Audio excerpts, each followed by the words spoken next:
pense personnellement que les causes profondes de la crise au nord de notre pays, ce sont des causes de fonctionnement, d'organisation, de déploiement de l'État sur le territoire.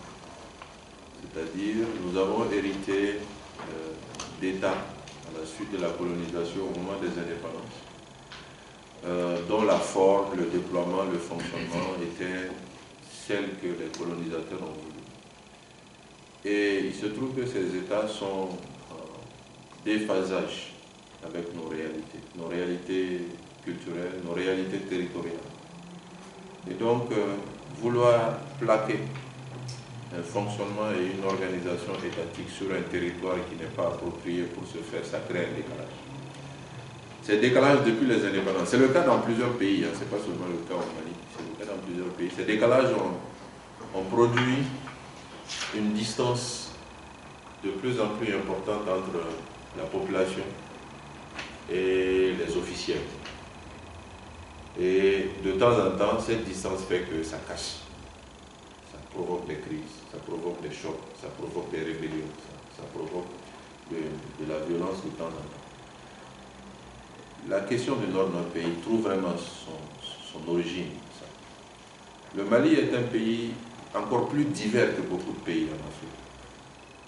Nous avons une diversité de la population qui est très marquée, nous avons une diversité territoriale qui est très marquée. Notre pays s'étend de part en part sur 2000 km, des fois sur 2500 km. Et vous avez un peu l'Afrique en miniature.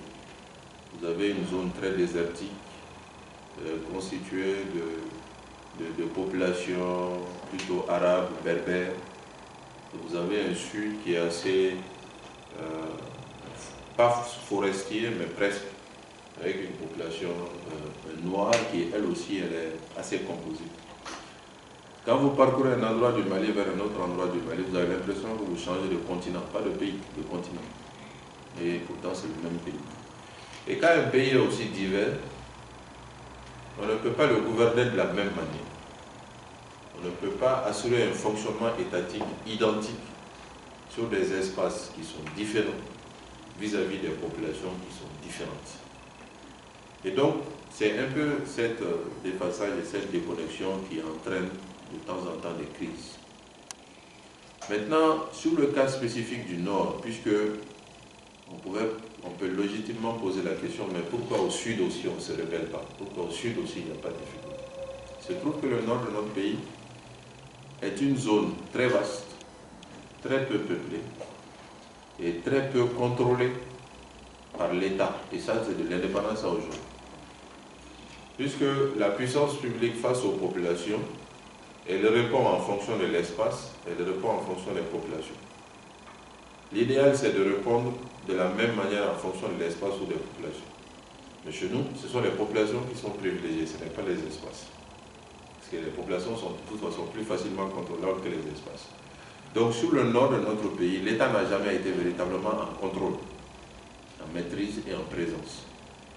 Aussi bien les régions de Tombouctou, Gao, Kidal. Et donc ce sont des régions qui ont vu perpétuer une tradition de trafic. Trafic de biens de consommation, trafic de cigarettes, et au fur et à mesure, trafic de plus en plus violent, trafic d'armes, trafic d'êtres humains et trafic de drogue. Et comme vous savez, quand un espace abrite des activités illégales, cet espace lui-même, il devient propice à toute forme de violence. Je pense que ça, c'est une des particularités de notre pays. La seconde particularité est que les populations qui habitent le nord de notre pays, particulièrement les Tamasheks, il faut savoir que le nord du Mali n'est pas habité uniquement par les Tamasheks. Des fois, on a l'impression, quand on écoute la presse ici ou certains cercles intellectuels, que le Mali, c'est les Blancs au nord, les Noirs au sud. Mais les Noirs sont majoritaires au nord. Ça, on ne le sait pas. Tombouctou et Gao, ce sont des zones qui sont habitées majoritairement par les Noirs. Les Tamasheks sont présents et à Tombouctou et à Gao et à Kidal, sont minoritaires à Tombouctou et à Gao, mais sont majoritaires à Kidal. Mais Kidal, la région de Kidal en particulier, est une région très peu peuplée. C'est une région où il y a à peu près 100 000 habitants. 100 000 habitants, c'est un quartier de ma commune à moment. Pour vous donner un ordre de grandeur. La commune où j'étais maire, c'est une commune où il y a 500 000 habitants. Donc un quartier, c'est 100 000 habitants. C'est l'équivalent de toute la région de Kidal. Et donc les Tamashek en particulier ont eu un fonctionnement social très hiérarchisé, d'autres disent très féodal, où vous avez des leaders qui ont une légitimité historique importante et qui s'imposent aux autres à travers cette légitimité, et les autres les suivent. Et il se trouve que cette légitimité du leadership, là aussi, n'a jamais été véritablement traitée par l'État. Parce que l'État, c'est l'officiel, c'est l'administration, ce n'est pas à traiter avec les autorités traditionnelles.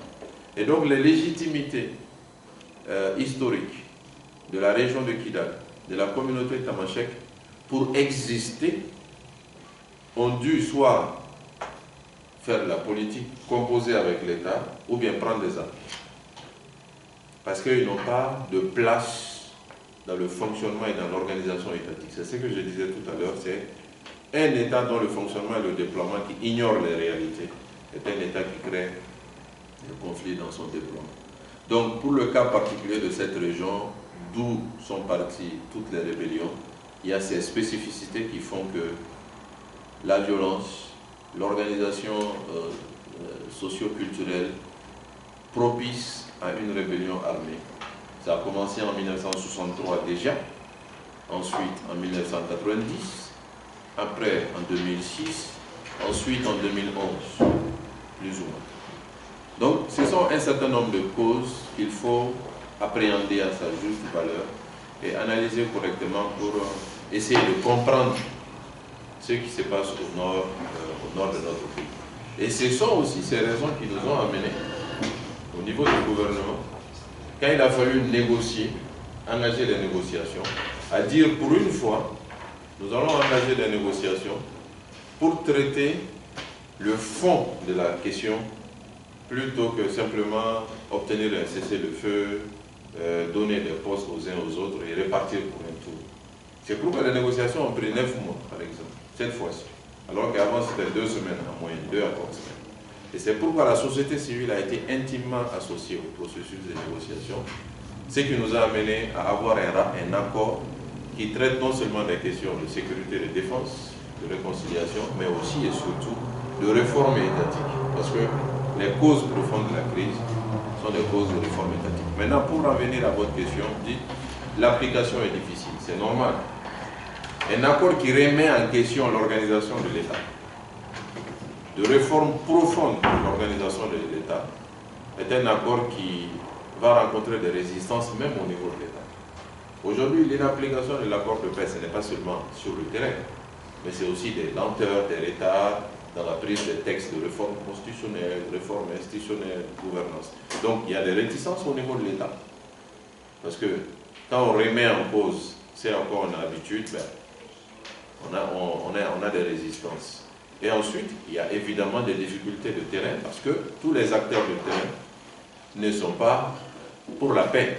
Et tous les acteurs de terrain n'ont pas intérêt à la paix. Donc, il y a beaucoup d'actes d'insécurité, il y a beaucoup d'actes de banditisme, de terrorisme, qui sont motivés par la volonté de faire dérailler le processus de paix. Parce que ces acteurs sur le terrain ne sont pas tous gagnants dans un processus de paix. Beaucoup sont liés au trafic de drogue, au terrorisme, où ils gagnent 10, 20, 30, 100 fois plus que ce qu'ils gagneraient dans un cadre normal où ils travailleraient normalement. Donc pour moi, vraiment, ce sont des situations qui peuvent expliquer assez rapidement, compte tenu du temps, l'inapplication relative, ou en tout cas les difficultés d'application de la